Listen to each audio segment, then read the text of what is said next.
Welcome to ISIS in the Bible Spring Gathering Week number 8, David and Goliath. The question for today is, do you remember the story of David and Goliath? And then we got some really cool understandings, metaphysical interpretations, and how it's not really the truth, but the story that how we remember it.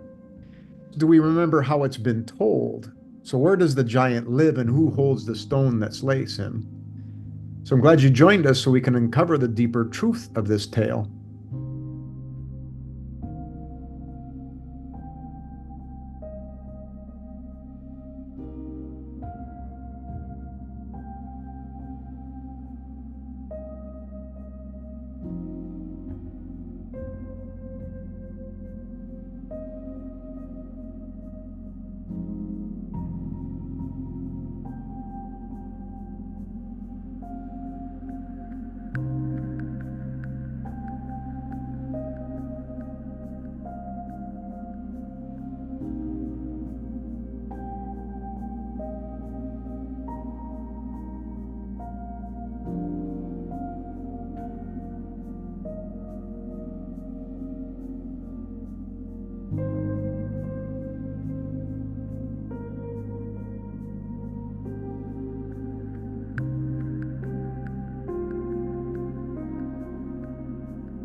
Before we go on, I just want to do another quick reminder that on May 29th, which is tomorrow, North Node hits into Aquarius and the South Node goes into the Lion. So that's Braveheart. So the brave heart, you got to have that brave heart like David. So we're going into this. And what is your strength? Where's your head got to be? Your head's got to be in the Aquarius waters. The laws of forgiveness, asking for that forgiveness, that 5-step process. So don't forget, we are now in the age of Aquarius, and now here's the North Node is moving into Aquarius, South Node into Leo. So a synchronicity, there's a lot of synchronicities going on, so I just thought I'd share one just to keep things beautiful. I went out 3 times to look for the sliver of the moon, because it disappears at some point before the new moon. And then it's like, oh my God, it's like, so even a 3rd time when I went outside, I was talking to a buddy of mine, Brady, who is another guy that's the story of David and Goliath, helping take down the Babylon. So I'm cutting my grass, and all of a sudden this robin hops in front of me. And it slows me down, and it just stays there, and it's a baby robin, and what they do is when they want you to look up, they tip their head and look up like this. So I look up, and there's a cloud that's in the shape of a snake. So I take a screen grab so I know exactly what time that robin told me to look up. And at that exact time, so 1:05 p.m., that exact time, the moon was exactly on the midheaven, exactly. So the robin told me, hey, there it is. It's right at top. Can't see it because it's too close to the sun. But here you go. How did that robin know to tell me? And then talking to Brady, he calls me back and he says, there's robins flying beside my truck. These aren't pictures for him. I'm just doing it just for effect. There's robins that are flying next to my truck, keeping up with me in my truck. And then a duck came by him and flew. And I just finished talking to him about robins and ducks and what they were doing to me. And then they went and gave him that sign. So we're so connected. These synchronicities of what's happening in the stars is exactly on the clock as we can see them. So it's absolutely beautiful. And oh, by the way, then a robin, it must have been a robin, a worm drops on my head, a live worm. It hit me in the head and bounced off, went on the ground, to which I sent Brady that message. Anyway, the story goes of David and Goliath. David was a young shepherd, small in stature, overlooked by even his own family. Yet when the giant Goliath, champion of the Philistines, challenged Israel, it was David who stepped forward with nothing but a sling and 5 smooth stones, to which somebody in the gathering today said those 5 stones would represent Orion, because you got the 3 Orion's belt and you got the 2 up and down. So against all odds, he felled the giant with a single strike, proving that faith and courage could triumph over brute strength. The story became a symbol of the underdog's victory, a timeless tale of overcoming impossible odds. But the true power of the story lies beneath the surface. Goliath is not merely a man, but the embodiment of inner fear, the egoic structure of pride, and the weight of societal expectation. David is the soul, the quiet voice aligned with the divine, daring to face the giant of illusion. The battle is not external, but within the small self, armed only with wisdom and love. So, armed with only wisdom and love, you slay the false self, the memories, the dead memories that are coming back that will just want love. This is the metaphysical journey of every seeker. To confront the towering forces of separation and need to remember that the true strength comes not from force, but from divine alignment with love. So this is where the story, like Peggy said, is something about not paying taxes. That means no more karmic debt. And that's the whole thing. When you overcome this memory of within, the karmic debt goes away. So I won't get into too much detail, but again, here is where Goliath slays a giant. When you look at all the dates from behind, you can line them up. And so they all line up very nicely with, in 1001 BC, the sun met with Mary at 0 Capricorn, then 960 at 0 Aquarius, and then 890 at 0, and then 767 BC was a phoenix rising. So again, Goliath represents the inner beast, the memories in your waters that we must purify. So Goliath is the inner beast, David the awakened self, strength over chaos. Here is the Psalm of David, Psalm 23. I modified this a little bit to give it the wisdom that it needs that we find on the Egyptian walls. Because remember, Lord means Isis, means divine feminine. The Lord, in other words, divine love, is my shepherd. I lack nothing. She makes me lie down in green pastures. Green means ground, still waters. She leads me beside her quiet waters. She refreshes my soul. She guides me along the right paths. For her name's sake, Mary, Mare, means the sea. We meet with her on the stations of the cross, and then the energies get really high, and I'll show you a little bit about that. Even though I walk through the darkest valley, I will live brave, for she is with me. Her rod and her staff, they comfort me. You prepare a table before me in the presence of my karma. You anoint my head with oil. My cup overflows. Surely your goodness and love will follow me all the days of my life, and I will dwell in the houses, the zodiac of the Lord, forever. So the houses, I will dwell in, meeting on the stations of the cross forever. That's what's really saying there. So you're infinite. Get over it. We have to ride on top of the waves that you feel. We don't ever get sick. We're not sick. That's not the right word. Maybe sickle comes from sick because we feel like we're going to leave the visible. In other words, ground in love, no matter how testing it shall be. The reminders are just that. They're waves. So snap out of dwelling in the thinking of what it is and do whatever you can to squirrel yourself out. Do the rosary for Mary. Do the 42 spiritual laws. Repeat the 5 steps of forgiveness over and over again till you get through that wave. That's what's important, because that's how you slay the giant. So we won't go through all these dates in detail, but we'll show them here. There are many estimates of the story of David and Goliath, but we know it 100% has to do with the stations of the cross. So David defeats Goliath around, they're saying anywhere from 1025 to 1015 BC, and I'll show you it's 1001. David unites Israel and becomes king, and then Solomon anointed a king, a new cycle. So that's a new phoenix rising. So when you look at all these dates there, and then you take out the whole story, they start to match. So your wisdom and love must triumph over the ego, which is the memories in your waters. Alexander said Gotha means water, Goliath, your inner waters. And again, Peggy says no more taxes. You don't have no more karma. Gotha means good water. Good waters, beautiful, good waters. Clear, crystal clear waters. So even here, AI says, David, known for the story of defeating Goliath, is believed to have lived and ruled in the 10th century, specifically around 1000 BCE. His reign is generally placed between 1040 and 970 BCE. David defeated Goliath when he was likely between 15 and 17 years old.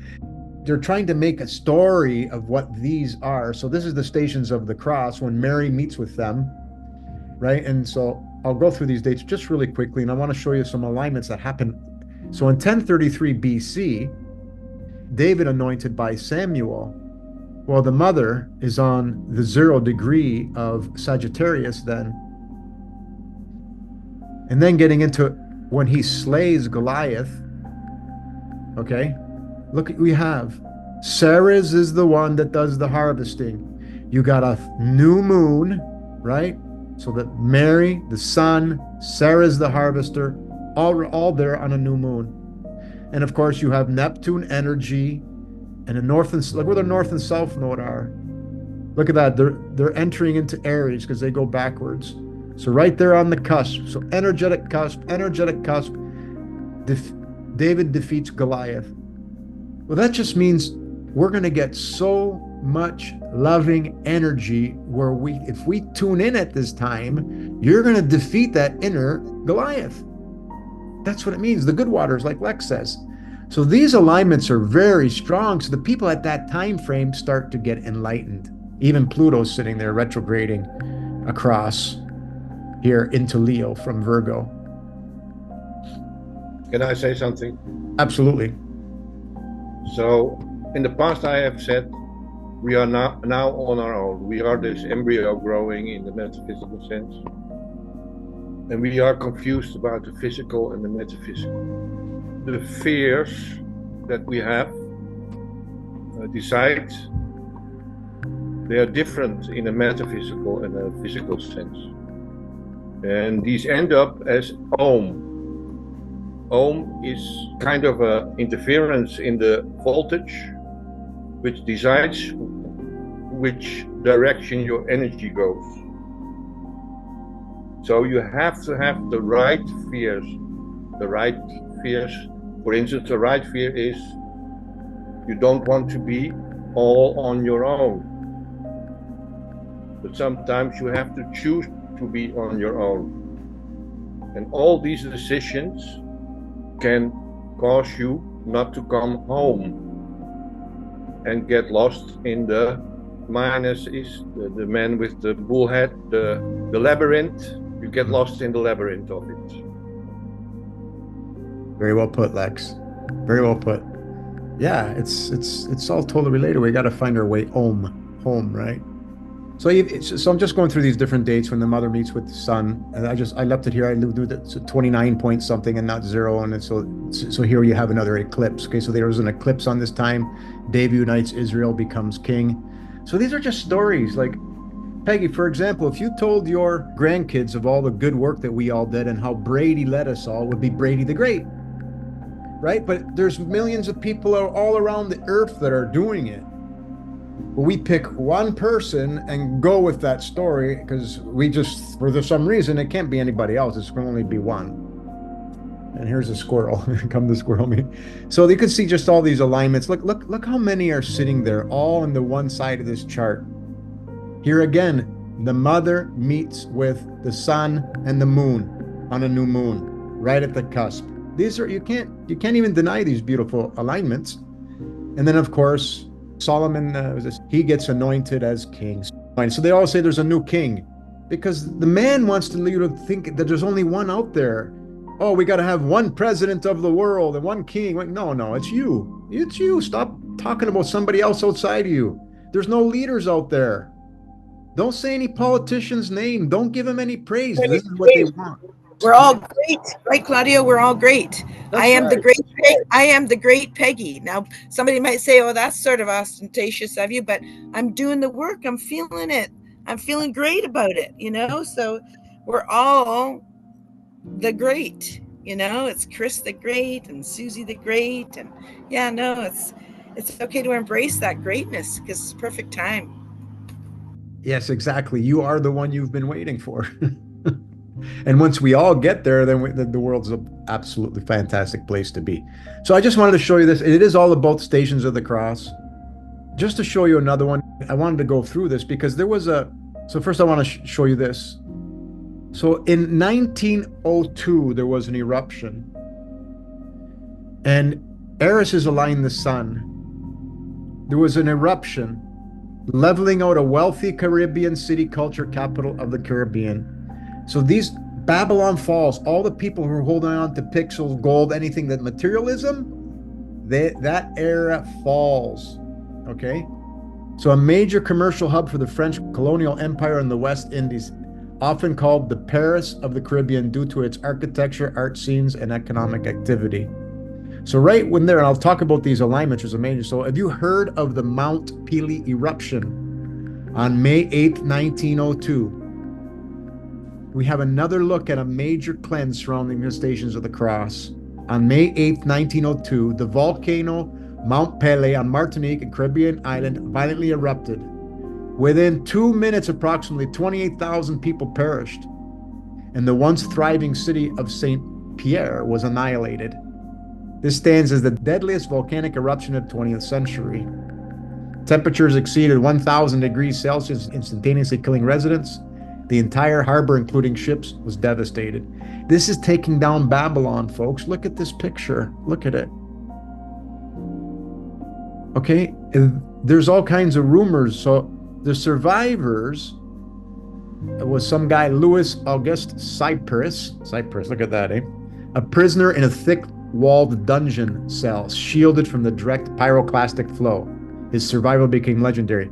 A shoemaker in a basement, and a girl who fled inland prior to the eruption. So they're guided, right? So this is the fall of Babylon.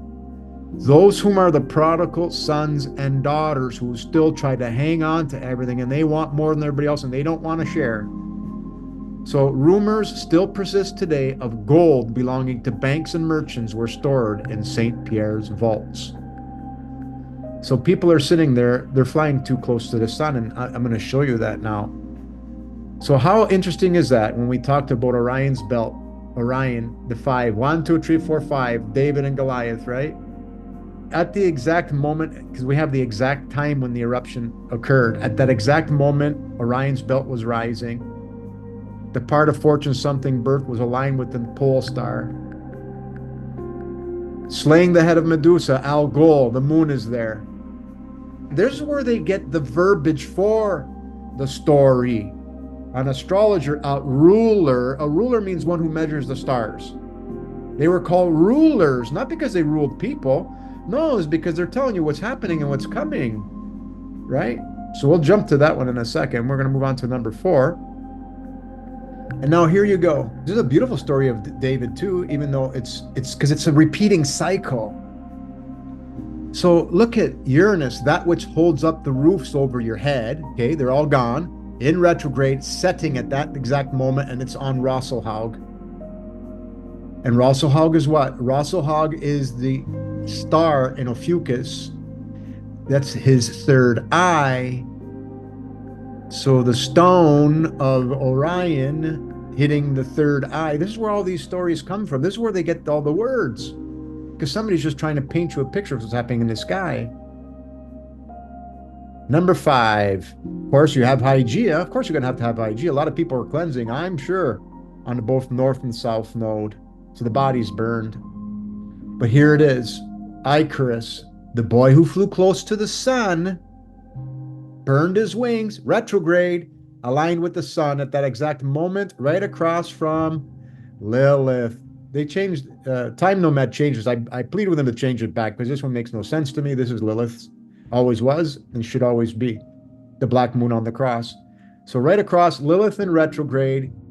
Remember, Lilith is Sekhmet, Medusa, right? The one that takes your snake away. So it was a catastrophe, a catastrophe, right? So there was a catastrophe. And of course, she's involved with who? Those of you who are failing at your temptations and you're trying to keep more than everybody else and you're not doing the right things. These are the stories in the Bible. And if you remember, the cobra is what eclipses us, the north and south node on there. So these are the true stories that are in the Bible. All right? And this one is one of them. It's not a story in the Bible, but it matches all the rest of them.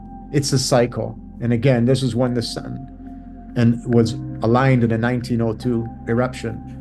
One more. The Battle of Isis in 33 BC.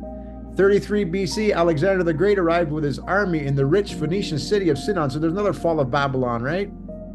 So what's going on there?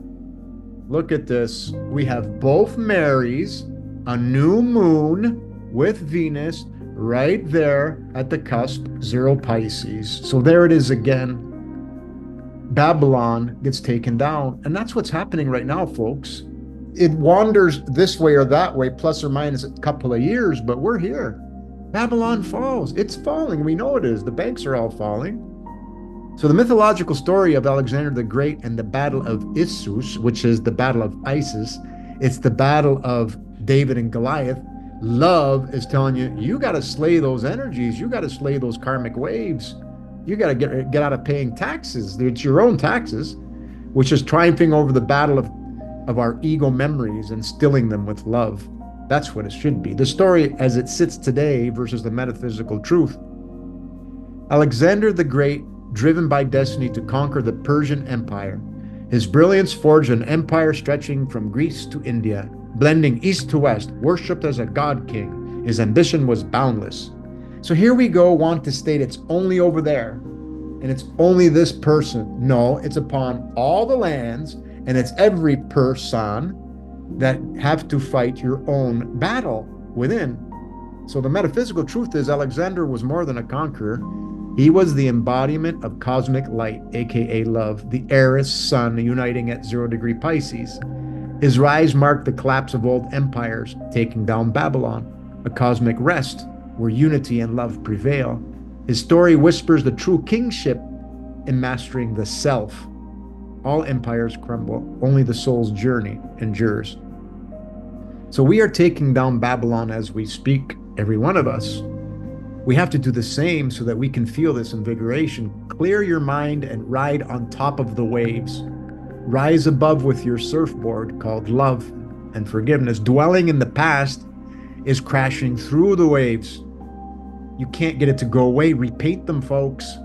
You got to repaint those memories. Grounding and squirreling yourself into the now is the best tool in your toolbox. I know many are really working towards this, and we all will get through this. We will, with each other's support. I heard the name Sidon, and Si is in Spanish yes, and Don is man, the yes man, and it connects me with Yahweh.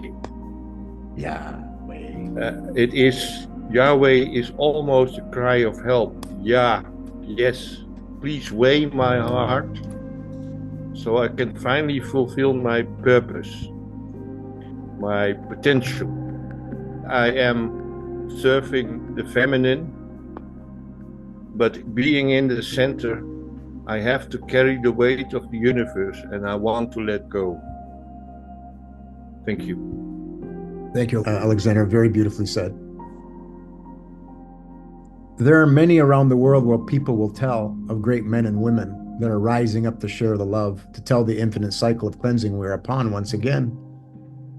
I know I'll be talking forever about Brady, how much he's helped us, and then Brady will talk about Boris, how much he's helped him, and then, but it can't be about one person. It's got to be about each and every one of us. Like Peggy says, we're all the one we've been waiting for.